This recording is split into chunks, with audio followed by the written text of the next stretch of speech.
Students, इस video में हम कुछ कंडीशंस पढ़ेंगे। कंडीशन दैट अ कोन में हैव 3 म्यूचुअली परपेंडिकुलर जनरेटर्स। तो कोन की इक्वेशन यहाँ पर मैं ले रही हूँ, general equation ax² + by² + cz² + 2fyz + 2gzx + 2hxy। Second degree की जो होमोजीनियस इक्वेशन होती है उसके लिए हम करेंगे। इस कोन के पास अगर 3 म्यूचुअली परपेंडिकुलर जनरेटर्स होंगे तो कंडीशन है स्मॉल a + b + c = 0।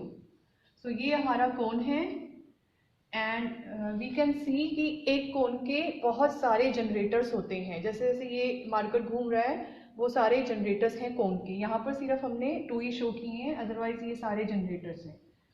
अब इन सारे जनरेटर्स में से अगर 3 म्यूचुअली परपेंडिकुलर हैं, तो फर्स्ट सेकंड का, सेकंड थर्ड का, थर्ड फर्स्ट का, तो ये कंडीशन ट्रू होनी चाहिए।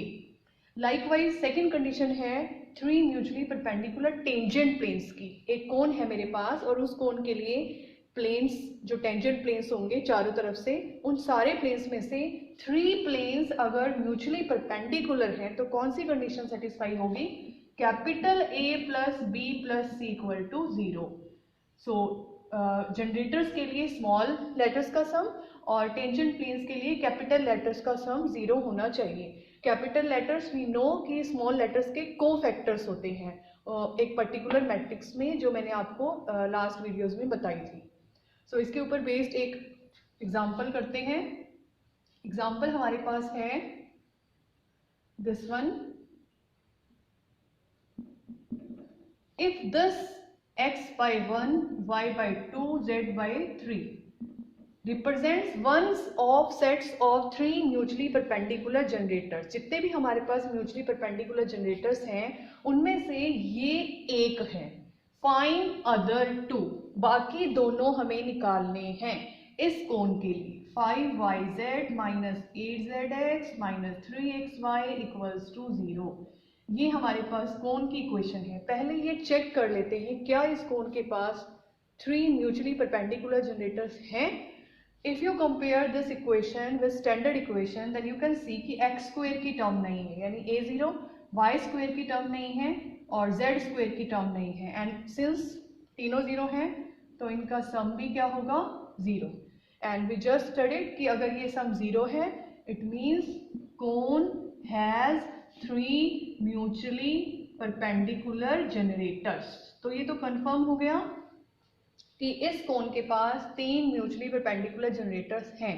अब उन 3 में से एक हमें दिया हुआ है, गिवन है स्टेटमेंट में, and we have to find other 2, बाकी दोनों हमें निकालने हैं। कैसे? नाउ सपोज ये कोन है this one. 3 mutually perpendicular generators में से एक हमें दिया हुआ है। लेट अस कंसीडर कि जो दिया हुआ है वो ये है और बाकी दोनों हमें निकालने हैं और तीनों आपस में म्यूचुअली परपेंडिकुलर है। सो लेट अस कंसीडर कि बाकी दोनों ये और ये हैं। जस्ट समझने के लिए हमने कोऑर्डिनेट एक्सिस ले ली, कंसेप्ट को समझने के लिए। जो गिवन है वो ये है और जो निकालने हैं वो ये दोनों हैं। क्योंकि तीनों म्यूचुअली परपेंडिकुलर हैं इसलिए मैंने ऐसे ड्रॉ किए हैं। So we can see here कि जो निकालने हैं वो मिलके एक प्लेन बना रहे हैं। 2 लाइंस हमेशा एक प्लेन के ऊपर लाई करती हैं। 3 लाइंस की गारंटी नहीं है। अगर मेरे पास एक प्लेन है तो 3 लाइंस उसके ऊपर हो भी सकती हैं और हो सकता है कि कोई थर्ड लाइन बाहर हो प्लेन से। तो 3 लाइंस में हम गारंटेड कुछ नहीं कह सकते। But if we have 2 lines then there will be some plane, कोई ना कोई प्लेन होगा जिसके ऊपर वो दोनों लाइंस लाई करेंगी। तो यहाँ पर जो 2 लाइंस हमें निकालनी है वो मिलके एक प्लेन बना रही हैं। And you can see here कि जो ये प्लेन है वो गिवन लाइन का परपेंडिकुलर दिख रहा है हमें। अगर हम एक्स वाई जेड के कंसेप्ट में समझने की कोशिश करें तो गिवन लाइन को मैं जेड एक्सिस ले सकती हूँ और जो लाइन हमें निकालनी है वहां से जो प्लेन मुझे मिला है वो एक्स वाई प्लेन हो सकता है। एंड वी नो दैट कि Z axis X Y plane का परपेंडिकुलर होती है। तो यहाँ पे एक्स वाई जेड के प्लेस पर कुछ और भी हो सकता है, बट यहाँ से हमें कम कंसेप्ट समझ में आ गया। कि this is given line and lines which we have to find those lines lie on a plane. अभी मैं उस प्लेन की इक्वेशन लिखूंगी and that plane is perpendicular to given line. तो अभी तक हमने क्या किया था कुछ क्वेश्चंस में कि हमारे पास अगर प्लेन की इक्वेशन होती है Lx plus My plus Nz equal to 0, plane की इक्वेशन होती है तो उसके परपेंडिकुलर के drs एलिमेंट होते हैं। यहाँ पे रिवर्स करते हैं, इस लाइन के drs 1 2 3 है, ये गिवन लाइन है दिस वन, इसके drs है 1 2 3। तो प्लेन की इक्वेशन क्या होगी 1x 2y एंड 3z। हमने यहां पर रिवर्स कंसेप्ट यूज किया है। प्लेन की इक्वेशन होती थी तो हम लाइन के डीआरस लिखते थे जो उसकी परपेंडिकुलर लाइन है। यहां पर लाइन के डीआरस हैं तो हमने प्लेन की इक्वेशन लिख ली। अब हम कहां पर पहुंच गए हैं कि वी हैव दिस प्लेन और इस प्लेन के ऊपर जो ये टू लाइंस हैं ये हमें फाइंड आउट करनी है। So now a plane is there and a cone is there and this question is exactly same like we did in last video। जो हमने लास्ट वीडियो में क्वेश्चन किया था कि प्लेन आपका कोन से पास कर रहा है। इसकी फिगर यहाँ दोबारा से बनाते हैं किसी अलग फॉर्म में कि यही प्लेन अगर आपका कोन से पास कर रहा है इस कोन से, तो जो दो लाइंस हमें मिल रही हैं ये lines this one and this one, यहाँ पर मैंने ये वन है और ये टू है, इन दो लाइंस की इक्वेशन हमें निकालनी है। तो हम कैसे करते हैं ये कि हम लाइन के डीआरस को लेट कर लेंगे, लेट डीआरस एलिमेंट है एंड क्योंकि इस लाइन के डीआरस एलिमेंट है और लाइन यू कैन सी कि प्लेन के ऊपर है तो प्लेन के परपेंडिकुलर के 1 2 3 डीआरस और इनका प्रोडक्ट का सम will be 0। L plus 2m plus 3n will be 0 and again line कोन का जनरेटर है तो लाइन के डीआरस कोन की इक्वेशन को सेटिस्फाई करेंगे। 5mn minus 8ln plus 3lm equal to 0।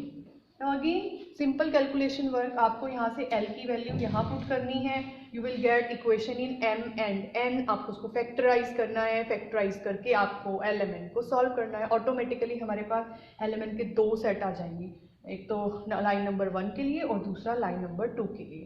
So further you can do your self. हम एक और एग्जाम्पल करते हैं इसका। So this is our next example. A right circular cone has 3 mutually perpendicular tangent planes। ये tangent plane का है and we know कि किसी भी कोन के पास 3 mutually perpendicular tangent planes होते हैं अगर capital A plus B plus C का सम 0 हो। तो ये तो हमने कंडीशन यूज कर ली because it has 3 mutually perpendicular tangent planes. अब यहाँ पे कोन की इक्वेशन तो गिवन नहीं है, अगर कोन की इक्वेशन गिवन नहीं है तो हम अपनी मर्जी से ऑटोमेटिकली स्टैंडर्ड इक्वेशन ले लेते हैं जो हमने कोन के चैप्टर को जब स्टार्ट किया था फर्स्ट वीडियो में आप देख सकते हैं। स्टैंडर्ड इक्वेशन है कोन की x² + y² = z² tangent square alpha. This is standard cone whose axis is z axis and semi vertical angle alpha and vertex is origin। तो इसको हम लिख सकते हैं here minus is equal to 0। और अगर आप इसको स्टैंडर्ड इक्वेशन के साथ कंपेयर करें तो a हमारे पास 1 है, b is 1 and c is minus tangent square alpha, f is 0, g is 0 and h is 0। हमने यहाँ इस कंडीशन में वैल्यू पुट करनी है, उसके लिए मुझे कैपिटल ABC कैलकुलेट करने पड़ेंगे और कैपिटल ABC कैलकुलेट करने के लिए मैं ये डिटर्मिनेंट लिख रही हूँ FGH।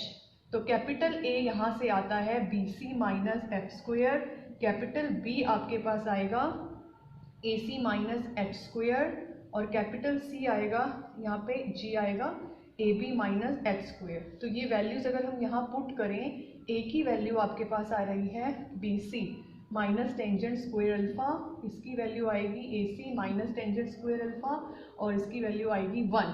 तो ABC की वैल्यूज मेरे पास आ गई हैं, मैं इस इक्वेशन में वैल्यूज को पुट कर रही हूँ। Minus tangent square alpha minus tangent square alpha plus 1 = 0 और 2 टेंजेंट स्क्वायर अल्फा = 1 और टेंजेंट अल्फा = 1/√2। तो यही हमें प्रूव करना था। यहाँ पर हमने टेंजेंट प्लेन की कंडीशन यूज की है। Thank you students.